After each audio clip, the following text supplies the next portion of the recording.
Greetings. The idea of this video is to give you a heads up and bird's eye view of the main language of ABC costing, activity-based costing, so you can shine in class this week. I'm not going to go through every slide, but I'm going to point out the important points that I want you to be absolutely sure of, which is ABC is a alternative to using direct labor hours as a allocation for overhead, indirect overhead, that is.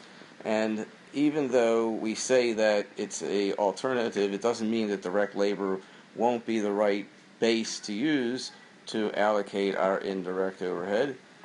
It will depend on facts and circumstances.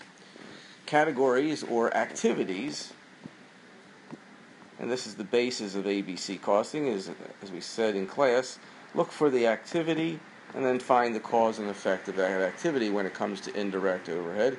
And an activity might be the logistics, it might be the supervision, it might be, as you can see, manufacturing. You identify the cost driver for each of these activities, and that's how you'll allocate the indirect overhead. I'll let you read the rest.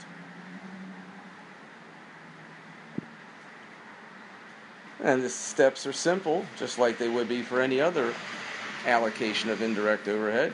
Add up the total, find the cost driver, which will be the denominator. We often do this in pools, where we find common drivers, and we'll add up all the expense for the common driver.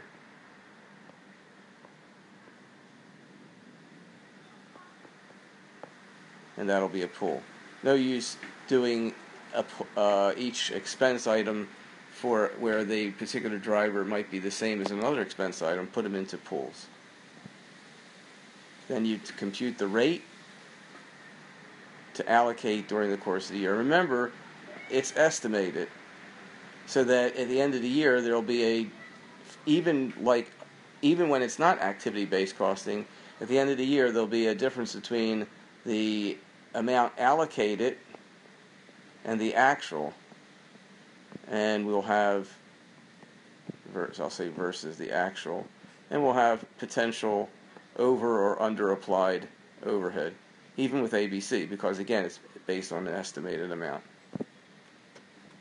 And then you apply it. After you get the rate, you apply it during the year.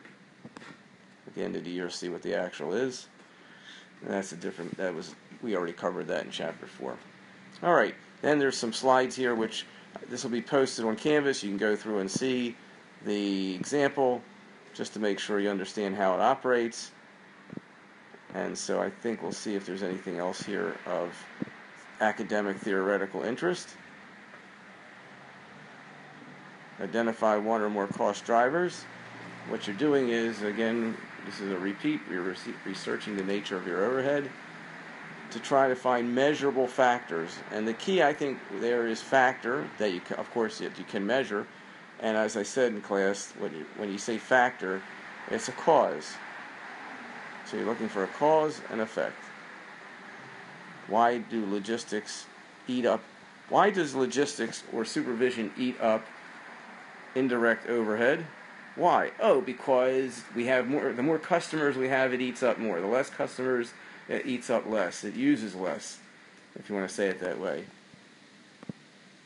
And here are some interesting thoughts about drivers that you might find.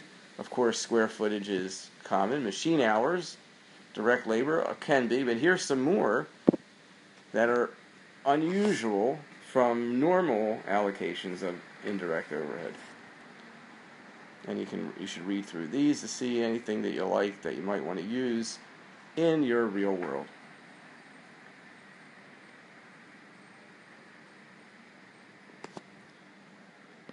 And that's that.